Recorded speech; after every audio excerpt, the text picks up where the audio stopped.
So guys, minamadali na po yun namin yung pag-decor kasi may event bukas. May kakasal po. 100 katao. Tsaka sobrang ganda na guys.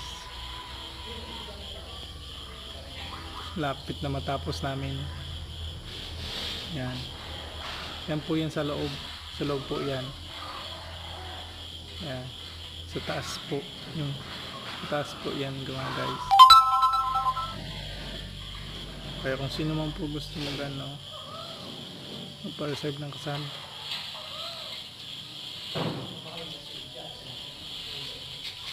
mag-message lang po kayo, mag-comment. Paki-like na lang po ng aking video. Salamat po. Paki-share na din. Thank you.